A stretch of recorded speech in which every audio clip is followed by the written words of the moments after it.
Hey everyone, Richard here. So this is my long overdue entry for Davis Comic Finds and MrRigamortis86's 200 sub contest. Just been trying to find some time to go ahead and make this video because I knew it was going to take a little while to go through it. So yeah, big congrats to you guys. Huge milestone. Always fun to see a dual sub contest type thing. But let's go ahead and just get into it. Davis Comic Finds, I'm going to do your questions first. I'm going to do a little bit out of order.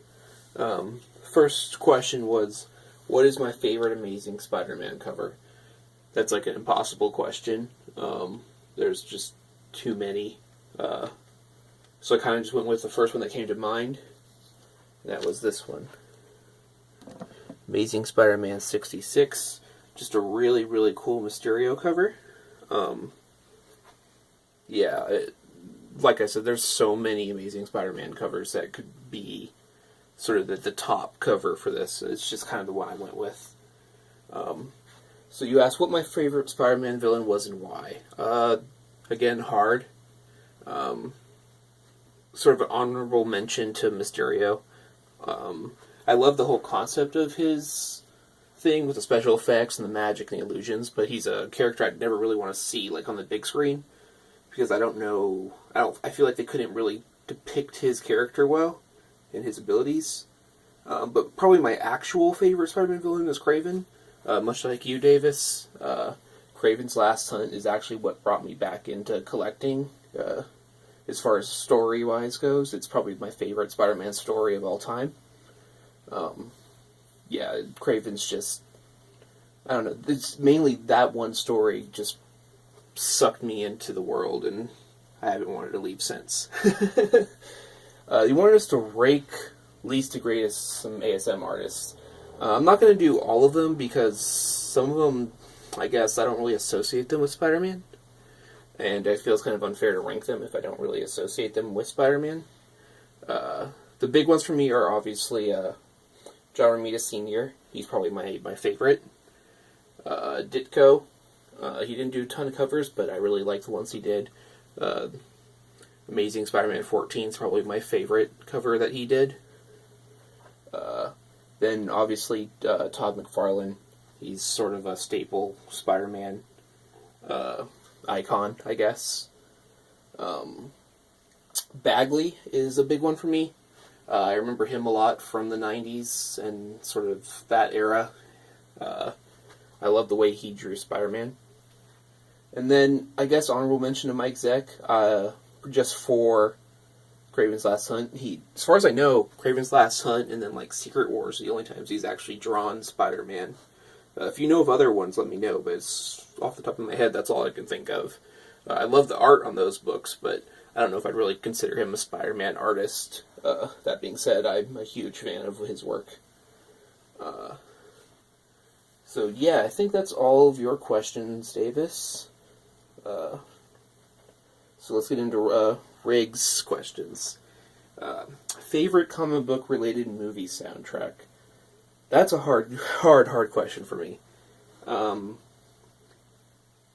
If you're willing to count Star Wars as a comic related property, the scores from those movies are probably the most, I guess, meaningful ones to me. Nothing's really transported me into a world more than those scores. If you count Netflix, Luke Cage's soundtrack is probably one of my favorites. I think every song on that soundtrack was just perfect for that show. So yeah, I'll go with that. Favorite 90s comic book story arc? Again, that's kind of a hard one for me. Marvel's, for art, I think that Alex Ross sort of run was probably one of the best things to come out of the 90s. As you know, I'm also a huge fan of Sensational She-Hulk, which started in '89 but creeps into the 90s. I think that's probably one of my favorite ones from the 90s. That whole run, honestly. The last 10 or so issues, a little less so, but still, I really like that whole run. I've only ever sort of dabbled in Spawn, but if I were to revisit something from the 90s, I think that's what I'd jump back into. So that's kind of like an honorable mention, I guess. Then your last question was the doozy rig. You wanted like us to imagine we were a famous comic writer and we had to create a sort of a major arc, sort of game changer storyline. Took a lot of thought on this. I decided I really wanted it to be linked to Spider-Gwen in some way.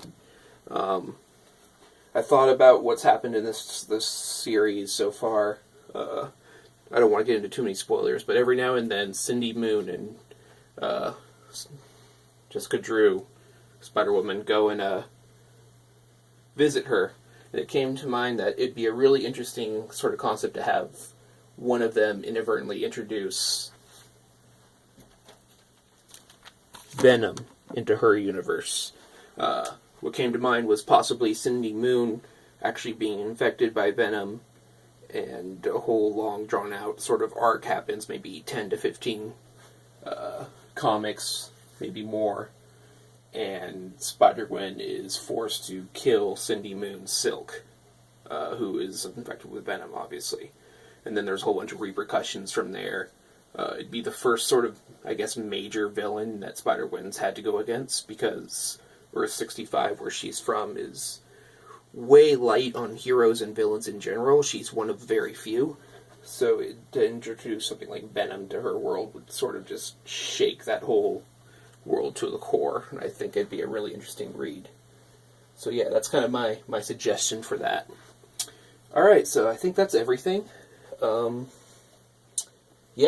Congrats to you both again. You guys are going to keep growing. I love both your channels. I'm sure you both know that. So, take care.